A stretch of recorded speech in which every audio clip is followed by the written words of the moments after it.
Hi, I'm Michael, and this is California. And earlier this week, we talked about a few states. I think it was 3 that had decided that the economic outlook in their state was looking up and unemployment was down. So the justification for continuing the extra unemployment benefits, that's that extra $300 a week, was in their mind no longer justified. In those states, they had ended the pandemic unemployment benefits for around 150,000 Americans. Now, following suit, a cavalcade of Republican states has also gone down that exact same path to end the extra benefits that will affect millions of Americans who are still not yet back to work, even as it may not be fully safe for them to return to their jobs. These now 16 states will start pulling out unemployment benefits that will affect those folks who are on regular unemployment, in addition to those people who are using PUA and PEUC benefits for gig-type workers and self-employed. This means that these folks will now be left to their own devices once these programs end. So today we are talking about the 16 Republican states who are prematurely ending the extra pandemic unemployment benefits for their residents, why they may be doing this, and whether or not it is the right decision. Now, this is your daily dose, and before we get to it, if you like this information, if you find it interesting, if you find it helpful, please don't forget to like and subscribe. That way you can get updates when our newest and most informative videos become available. So let's start today by talking about the more than a handful of states whose governors have decided that they're going to cut off out of work Americans from the additional unemployment benefits.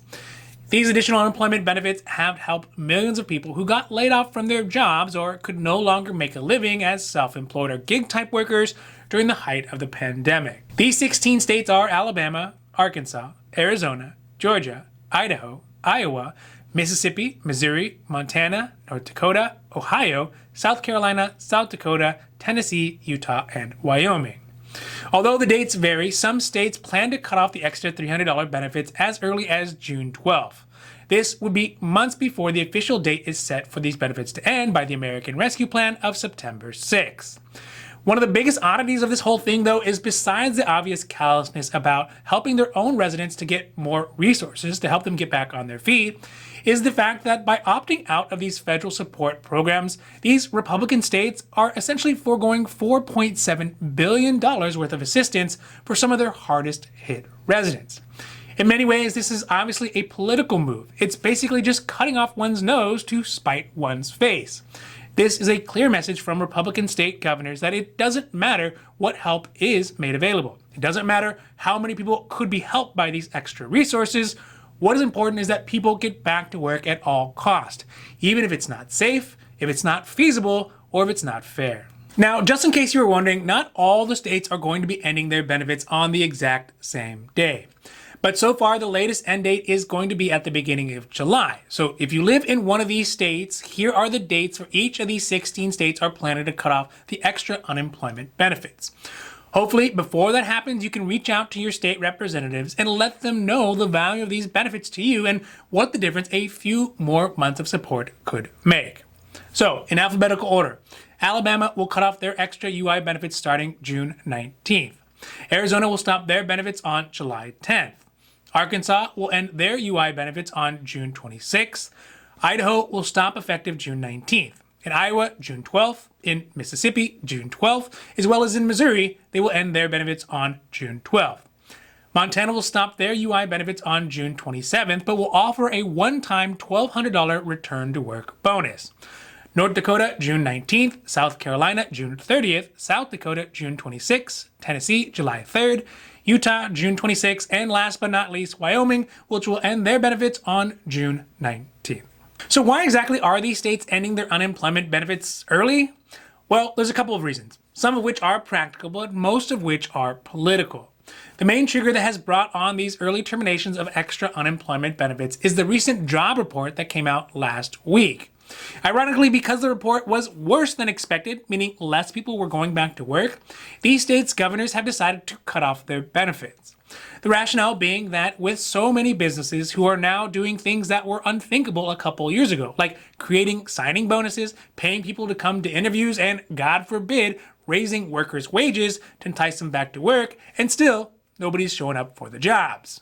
So in the governor's head, this means that there must be another prod to get these folks back to work.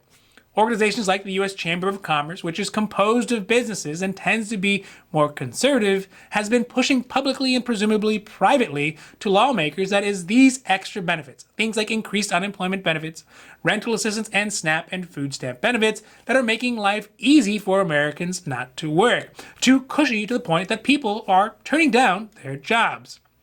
Of course, this neglects the fact that many people are still concerned about the effects of going back to work, as vaccination rates are still low, childcare is still not available at the rate that it was, or perhaps they have retired or even moved out of those industries altogether. On the other side of this is the political ramifications. It's not coincidence that all these states, they happen to be Republican. There is a clear message that Republican states want to send, which is that they are done with the pandemic as a whole and are ready to go back to work, even if it's by force. Now, I'd like to be fair to these states because the reopening of a country was never going to be even. There isn't a finish line that everyone's going to hold hands and cross at the same time. So it makes sense that if a state has low unemployment rates, if it has employers who are hunting for employees and has a population density that would make it safe for people to go back to work, then they should be able to. That is why the extra unemployment benefits from the federal level are opt-in or opt-out. Some of these states, like Utah, have a current unemployment rate as of March 2021 as low as 2.9%, which is basically lower than it was before the pandemic. This is according to the Bureau of Labor Statistics, that's the BLS, which is the government entity that tracks these kinds of things. But then there are states like Arizona who have an unemployment rate that is still hovering around 6.7%, which is still pretty high. But in states like Utah, only 28% of the population is vaccinated. As well as in Arizona, it's up to 32.7%. So you can see that with such low vaccination rates, it's no wonder that people are hesitant to get back into the workforce. Now let's be clear, a person's right to decide about vaccination is a choice that is best left up to them. But I'm simply saying that there is a correlation between people going back to work and how safe a community feels about actually going back to work. In Ohio, though, one of the states who will be ending their unemployment benefits early, the governor, Mike DeWine, has announced that they will be hosting a lottery for a $1 million prize for people who are getting vaccinated. This is an ingenious idea and I think a good way to try to increase Ohio's vaccination rates from 36.82%, where it is, to a level that will start to relieve some of those concerns of workers who have been sitting on the sidelines waiting for vaccinations to go up before they start to feel safe to go back to work. Overall, these states should have the right to be able to look at their situations and make a decision as to when is the right time to cut back benefits. But it does just seem that these decisions are premature because in some of these areas, we do see infection rates starting to go back up and vaccinations are starting to increase, but are not there yet. And most of all, the biggest reason why I think they should wait is because of the benefits to the worker. Only just now are wages and benefits starting to go up for folks who literally haven't seen a significant increase in their salaries in decades. This is a chance for governors and state officials to be able to put money into the pockets of their poorest residents in their states in a market-driven way. Of course, it cannot be expected to last forever, but 2 months, it may make all the difference in the world for those families who are unable or unready to get back to work. Now, this has been your Daily Dose, and I hope that you found it interesting or helpful or at least useful. And if you did, please don't forget to like and subscribe. That way you can get updates when our newest and most informative videos become available. So that's it for me, and for California, I'm Michael, wishing you a happy, healthy